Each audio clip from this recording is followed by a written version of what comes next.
Hai,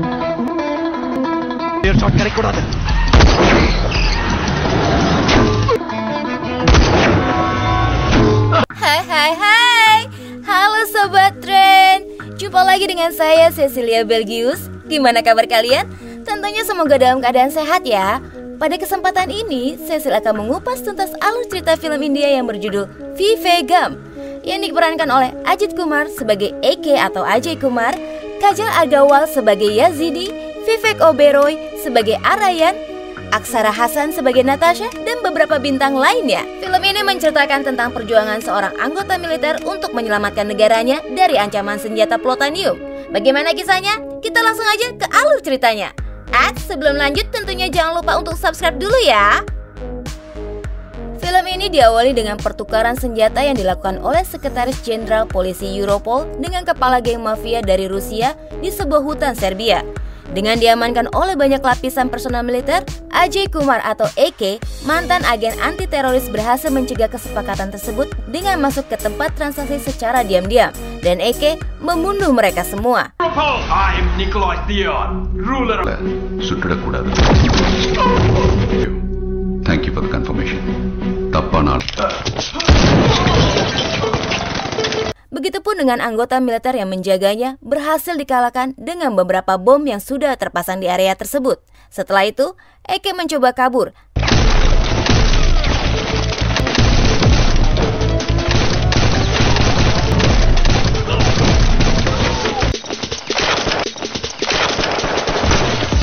Tapi beberapa anggota militer terus mengejarnya, sampai akhirnya Eke terjebak di sebuah jembatan. Ada yang pernah nonton film Doom 3? Nah, di jembatan ini juga Samir dan Samar bunuh diri. Ini dia nih cuplikannya.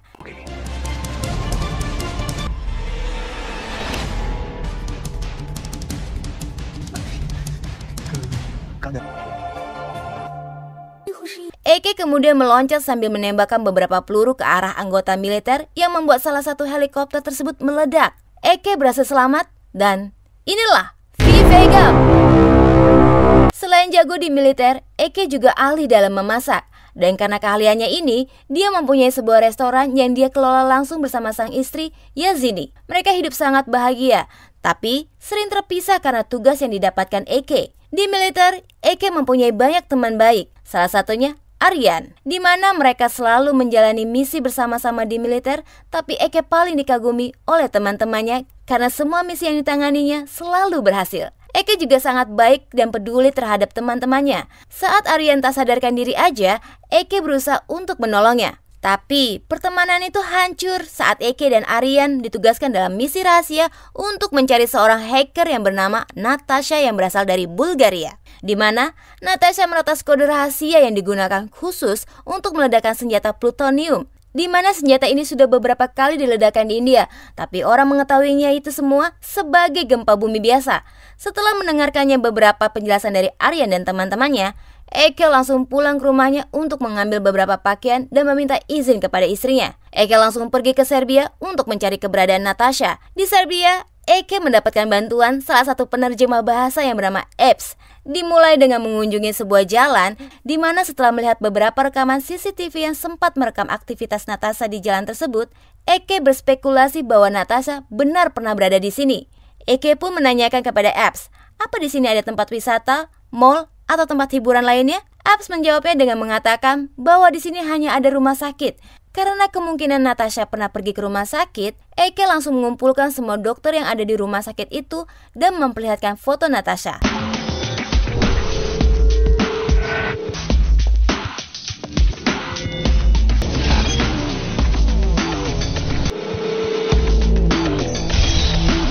Setelah melihat gerak-gerik dari semua dokter, akhirnya Eke memanggil Dr. Alfred. Lalu Eke mengajaknya berbicara sambil berjalan ke arah jendela, di mana sudah ada 3 orang penembak jitu yang siap diperintahkan oleh Eke. Eke mulai bertanya kepada Dr. Alfred, apakah kamu pernah melihat Natasha? Walaupun tadinya dia tidak mau menjawabnya, tapi karena takut ditembak, akhirnya dia memberitahukan bahwa Natasha pernah menemuinya untuk melakukan operasi plastik di wajahnya. Setelah mendapatkan video wajah terbaru Natasha, Eke langsung mengirimkan data tersebut kepada Aryan untuk mencari tahu keberadaannya. Sementara Eps masih tampak kebingungan dengan apa yang dia alami karena banyak kejanggalan yang menurut dia tidak masuk akal. Belum hilang rasa penasaran yang sebelumnya, Epps kembali bingung dengan sebuah uang yang bisa meledak, di mana Eke sengaja meledakkan orang yang berusaha mengikuti Eke.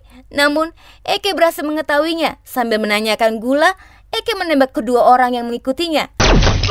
Sugar கேட்டேன்.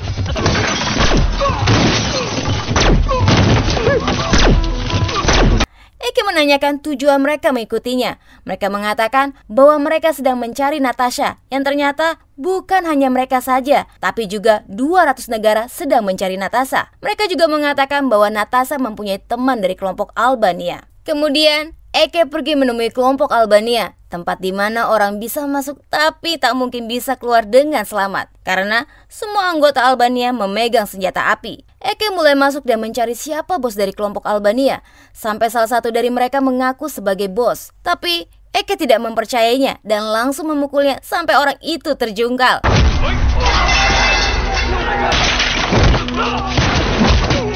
Karena melihat Eke memukul beberapa orang anggotanya, ini membuat ratusan anggota yang lainnya berlarian ke arah Eke. Eke kemudian masuk ke dalam markas dan mengunci pintu markas Albania.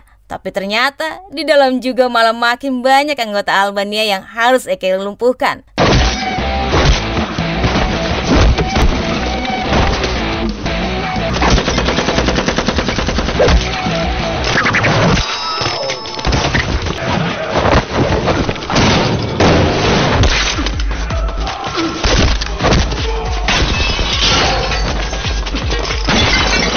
Mengalahkan puluhan anggota Albania, Eke berhasil menemukan bosnya dan langsung mengunci pintu agar anggota lainnya tidak bisa masuk. Dengan melukai kaki sang bos, Eke mulai menanyakan beberapa pertanyaan tentang Natasha. Eke menanyakan di mana kekasih Natasha, yang ternyata sudah lama meninggal tapi mayatnya masih berada di markas Albania. Kemudian Eke meminta untuk membawa mayatnya. Dengan bantuan Arya yang terus mengontrol keberadaan Eke, Epps mencoba untuk membuka pintu untuk memasukkan mayat kekasih Natasha. Anggota Albania mencoba untuk merangsak masuk, tapi mereka tak bisa melakukan apapun karena bos mereka ditodong oleh Eke. Epps kembali mengunci pintu, lalu Eke mulai mencari petunjuk dari mayat itu dan menemukan sebuah gelang dari rumah sakit tempat Natasha dioperasi. Eke langsung menelpon pihak rumah sakit dan menanyakan histori pemeriksaannya, di mana di dalam mayat tersebut sudah terpasang sebuah alat pacu jantung yang bisa saja digunakan untuk memancing keberadaan Natasha. Setelah itu, Eke membuka pintu dan keluar dari markas Albania dengan memperlihatkan rompi pelindung yang berisikan bom,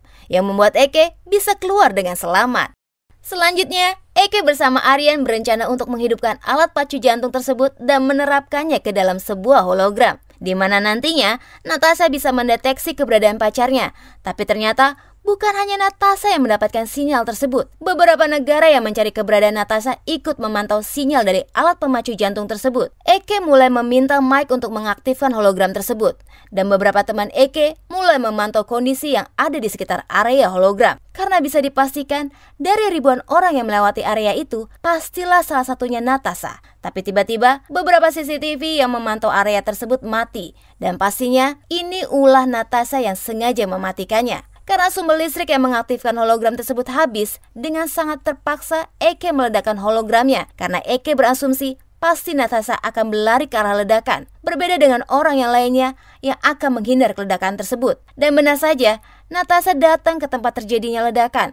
Tapi kemudian Natasha berusaha melarikan diri setelah melihat beberapa orang yang berusaha menangkapnya, dan Natasha meretas alat komunikasi Eke dan teman-temannya, yang membuat mereka kebingungan untuk mencari Natasha. Eke akhirnya mencoba mengejar Natasha dengan menuruni gedung menggunakan kabel dan mengejar Natasha sampai ke sebuah stasiun kereta, yang membuat wajah Natasha teridentifikasi oleh beberapa mafia dari berbagai negara yang mengejarnya. Setelah mencoba kabur dari pengejaran Eke, Natasha kembali malah mendapati beberapa orang yang ingin menangkapnya dengan mengendarai motor. Natasha berusaha untuk melarikan diri, tapi ternyata jalannya sudah dikepung semua orang yang ingin menangkapnya. Sampai Eke datang menyelamatkan Natasha, aksi kejar-kejaran pun tak terhindarkan.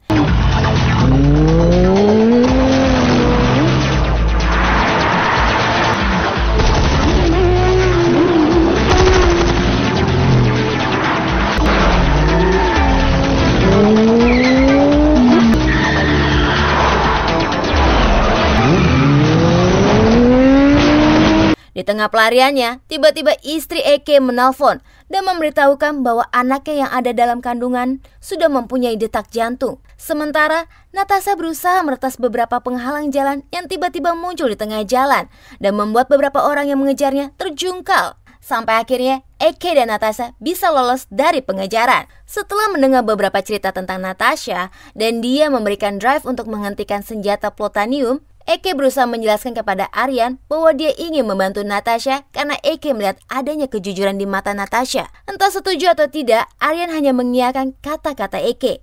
Besoknya, Eke dan Natasha pergi menuju tempat satelit yang bisa menghentikan senjata plutonium. Tapi dalam perjalanan, tiba-tiba terjadi kemacetan. Natasha mencoba untuk melihat keadaan dengan menggunakan keahliannya dalam meretas sistem. Natasha pun mengatakan bahwa di depan jalan sedang ada pemeriksaan. Beberapa saat kemudian, beberapa orang menyerang Eke dan terjadilah baku tembak yang membuat heboh para pengguna jalan. Satu persatu orang yang menyerang Eke berhasil dikalahkan.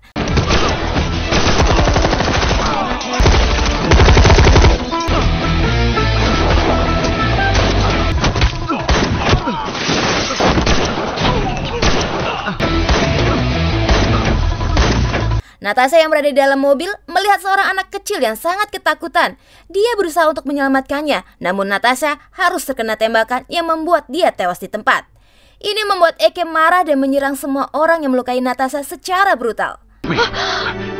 Natasha.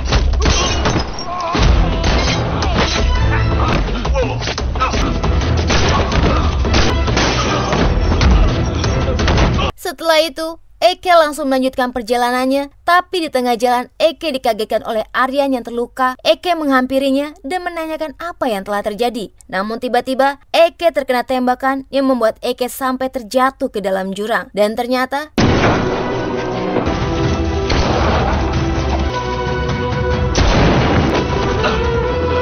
Aryan dan teman-temannya telah mengkhianati Eke. Saat Eke tergantung di sebuah pohon, Yazini tiba-tiba menelponnya dan menanyakan keadaan Eke. Walau sempat tidak sama sekali ada kekuatan untuk berkata, Eke berusaha meyakinkan Yazini sambil berteriak bahwa dia akan pulang. Eke berusaha melewati hari-harinya untuk menyembuhkan beberapa luka di badannya, dari bekas luka tembakan sampai menyembuhkan kaki yang patah. Eke berusaha bertahan hidup di dalam hutan dengan bermalam di sebuah goa dan bertahan dari dinginnya salju. Setelah beberapa hari, akhirnya Eke bisa menyembuhkan semua luka di tubuhnya, lalu memulai kembali melatih kekuatan tubuhnya. Kemudian, Aryan mendapatkan sinyal di mana Eke berada. Lalu Aryan meminta Mike dan Rahel untuk pergi memastikan hal tersebut. Sampai di sana, mereka langsung disambut oleh Eke dengan berpura-pura tidak mengetahui atas apa yang telah mereka lakukan terhadap dirinya. Lalu, Rahel menanyakan tentang keberadaan Drive, dan Eke mengajaknya untuk mengambil Drive tersebut, di mana Eke sudah mempersiapkan jebakan untuk Mike dan Rahel. Sementara Aryan terus memberikan komando kepada mereka. Eke mencoba mengalihkan penyadap yang dipasang oleh Aryan dengan menggunakan sinyal radiasi. Ini membuat Aryan sedikit gelagapan. Kemudian Mike dan Rahel mulai menyerang Eke dan terjadi pergulatan yang lumayan sengit.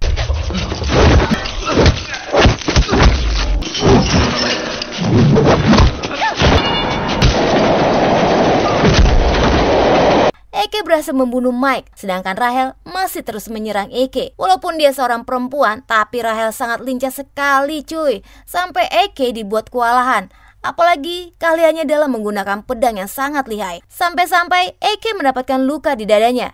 Tapi itu tak bertahan lama. Eke berhasil membunuh Rahel dengan mendorongnya ke arah rel kereta yang membuat Rahel tertabrak oleh kereta. Aryan kemudian merencanakan untuk membunuh Yazini dengan menyuruh beberapa preman. Beranggapan bahwa misi akan berhasil, Aryan dikagetkan dengan salah satu preman suruhannya terbunuh saat akan menusuk Yazini, di mana Eke sudah mengetahuinya dan memilih untuk menembak dari jarak jauh. Sambil tersenyum, Yazini mencoba berlari untuk memberi ruang tembak ke Eke, dan Eke berhasil membunuh semua preman. Lalu Eke mengirimkan Morse melalui tembakannya agar Yazini bisa menemuinya. Sementara Aryan terus meminta anak buahnya untuk terus mengawasi Yazini karena dia pasti akan menemui Eke. Tak lama, Eke menelpon Yazini dan mengarahkannya kemana dia harus pergi. Eke juga meminta Yazini untuk membuang ponsel yang dia pakai, lalu mengambil ponsel yang baru di tempat yang Eke perintahkan. Karena dengan panggilan yang lebih lama, Aryan bisa melacak keberadaan Eke. Panggilan pertama terputus. Lalu Yazini mengambil ponsel yang baru di atas meja lalu menggantinya dengan telepon umum. Setelah itu, Yazini mendapatkan kembali panggilan dari ponsel yang menempel di sebuah kereta. Dan Yazini kembali mengikuti perintah Eke untuk masuk ke dalam kerumunan penonton yang saat itu sedang diadakan konser musik. Yang akhirnya, Yazini bisa bertemu dengan Eke. Eke menceritakan kejadian yang telah menimpanya, di mana Eke dikhianati oleh teman-temannya dan hampir dibunuh oleh mereka. Mereka lebih memilih uang dan kedudukan ketimbang untuk melindungi masyarakat dari efek kepentingan seluruh politisi dan pejabat pemerintah. Dan Aryan juga membuat semua orang menjadi memusuhi Eke. Sampai 8 negara lain juga ikut mencari keberadaan dirinya. Scene selanjutnya saat Aryan dalam perjalanan dan terjebak kemacetan. Tiba-tiba, Aryan menerima telepon dari Eke yang bersiap menembaknya dari kejauhan, yang membuat Aryan dan teman-temannya sedikit merasa ketakutan. Walaupun mobilnya dilapisi kaca anti peluru, tapi lama-kelamaan bisa pecah juga kalau terkena beberapa kali tembakan. Lalu, Aryan meminta pasukannya untuk mengecek keberadaan Eke. Tapi mereka tak berhasil menemukannya. Yang ternyata Eke memilih untuk mengendarai motor sambil menembakkan ke arah mobil Aryan yang membuat sang supir sangat panik dibuatnya. Sampai akhirnya mereka bisa lolos dari Eke. Kemudian Eke berencana untuk menyusup ke dalam kantor menggunakan data diri Mike dengan dibantu Yazini yang mengarahkannya jika ada seseorang yang berjalan ke arahnya. Sampai di dalam, Eke melihat Shaun dan meminta Yazini untuk mematikan CCTV. Eke berhasil membawa Shaun dan mengikatnya di kursi. Eke mulai menggali informasi dari Shaun, tapi Shaun begitu keras kepala, tidak mau mengatakan di mana keberadaan satelit yang akan diledakkan oleh Aryan. Beberapa saat kemudian, tiba-tiba perut Yazini kesakitan, yang membuat Eke keluar meninggalkan Shaun. Bersamaan itu, tiba-tiba terjadi ledakan, di mana Aryan sengaja telah memasang bom di tangan Shaun. Kejam juga ya tuh Aryan. Sementara itu, Aryan membuat pernyataan di depan media bahwa Eke adalah seorang teroris dan dia sedang dicari oleh beberapa organisasi seperti FBI dan CIA. Karena hal ini, Eke kesulitan untuk membawa Yazini ke rumah sakit yang tengah kesakitan. Sampai akhirnya Eke membawanya ke rumah seorang dokter. Walaupun sempat mendapatkan pemeriksaan, tapi Eke langsung membawanya pergi karena berita mengenai dirinya tersiar di stasiun TV. Karena Eke akan melanjutkan misinya, Eke mengantar Yazini ke stasiun kereta dan akan bertemu di stasiun tujuan akhir. Eke membuat jebakan dengan membuat sebuah video yang menyatakan dirinya sedang berada di lokasi tersebut, di mana Aryan langsung mengirim pasukannya untuk memastikan keberadaan Eke. Yang ternyata Eke malah meledakkan beberapa mobil di area kantor Aryan. Aryan juga mendapatkan video peringatan dari Eke yang mengatakan bahwa dia menantang Aryan dan akan menemuinya. Akibat dari pengeboman itu, Aryan terpaksa harus dikawal oleh beberapa anggota polisi demi keamanannya. Sampai Aryan merasa risih dibuatnya karena setiap dia pergi, para polisi itu ikut bersamanya. Sampai Aryan akan masuk ke toilet aja hampir diikuti. Dan di dalam toilet, Aryan berpikir keras memikirkan apa rencana Eke selanjutnya. Sampai akhirnya Aryan memikirkan hal yang sama dengan yang dipikirkan oleh Eke, di mana Eke akan menuju pusat energi satelit. Aryan pun meminta kepada atasannya untuk meledakkan beberapa penjaga yang mengikutinya agar dia bisa leluasa melakukan rencananya. Tapi Eke lebih dulu bisa mematikan pusat energi satelit yang membuat Aryan mengatur rencana lain. Aryan membuat sebuah berita bahwa Eke telah meninggal karena terkena tembakan, yang membuat Yazini menangis dan berusaha meminta tolong pada seseorang untuk melihat berita tersebut. Sampai akhirnya Aryan bisa melihat keberadaan Yazini melalui webcam yang telah Aryan retas. Kemudian Aryan mengirimkan anak buahnya untuk menangkap Yazini, dan Aryan langsung memberitahukan kepada Eke bahwa dia telah menculik Yazini dengan memperlihatkannya secara langsung melalui video call. Beberapa saat kemudian Eke datang setelah mendapatkan lokasi dari kode Morse yang diberikan Yazini saat dia melakukan video call, yang membuat Aryan sangat kaget. Eke berhasil melumpuhkan semua penjaga yang ada di sana. Begitu juga dengan Aryan langsung dihajar oleh Eke.